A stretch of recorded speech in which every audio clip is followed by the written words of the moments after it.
You can't prove that ChatGPT understands a single word it says. However, you can't also prove that your best friend understands you either. Today, I'm gonna talk about two ideas that might answer this. Can a machine actually understand you, or is it just faking it? And by the end, we'll get to one question, one important question that might be permanently unanswerable, not only for AI, but for other people as well. Before we dive in, I have to introduce you again a very famous thought experiment, the Chinese room.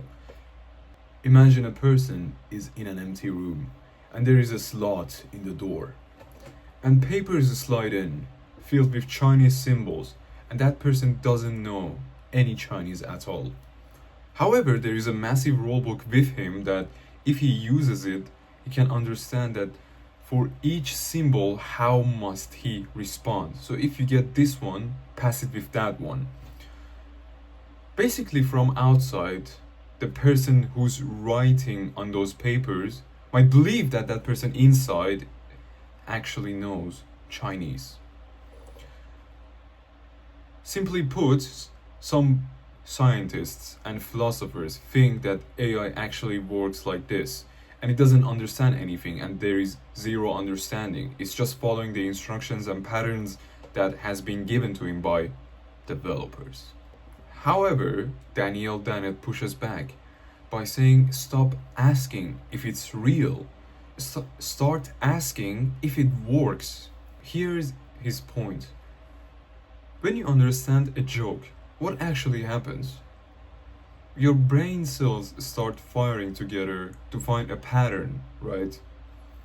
But nobody has ever found a little glowing understanding switched in your head. So, if we are saying a brain understands based on what it does, why hold a machine to a stricter rule? Think of it like a dog.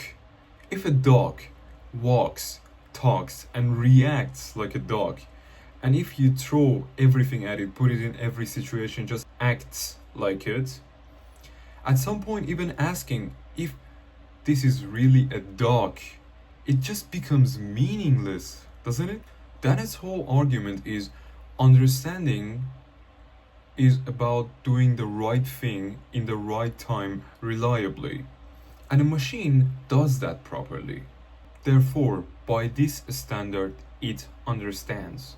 On the other hand, another philosopher, David Chalmers, asks another question. There is a difference between a machine doing the right thing and a machine feeling anything at all. For example, picture a robot exactly like you. Same voice, same face, same actions, same reactions. Says ouch whenever its toe hurts. Says I love this music when that song plays. It exactly acts like you. But the point is, there's nobody home. It's just acting, and it doesn't understand what's happening. Genuinely. Chalmers called this philosophical zombie. When an AI says every right thing, giving convincing answers, claiming to have emotions. However, there is actually nothing going on inside. And there is a part that is very dark. This might be true for some of your friends or other people as well. You can't get into someone else's head, can you?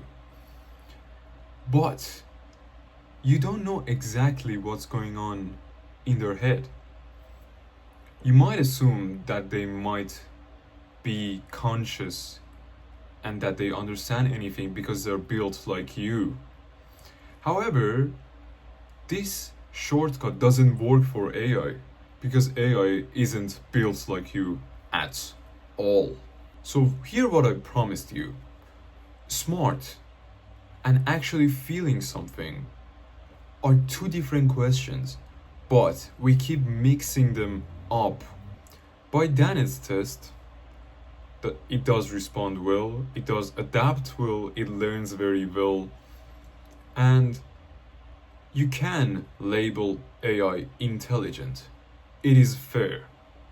However, intelligence is not exactly the same thing as consciousness. But the question that asks, does it feel anything? Chalmers claims that this question might never be answered. Not because our technology is not enough, no, because there may be no test in the world that could ever open this. So the scary headline, that is AI secretly conscious, might be a question with no possible answer, at least at this moment. But for you, the useful question is this thing giving me good enough answers that I should take it seriously? With this one, you can check it every time that you use it, and most of the time, the answer is fairly good. So next time that an AI surprises you with an answer, you don't need to know that if there is actually anyone home, or that AI is genuinely intelligent, or that AI is genuinely conscious to take it seriously. You can rely on that answer. However, if you do some double check, it would have been better. So next time that an AI surprises you with a very impressive answer, you don't need to know if anyone's home, because we cannot completely know that there is anyone home. And if you're honest, you can't be 100% sure about the person next to you either.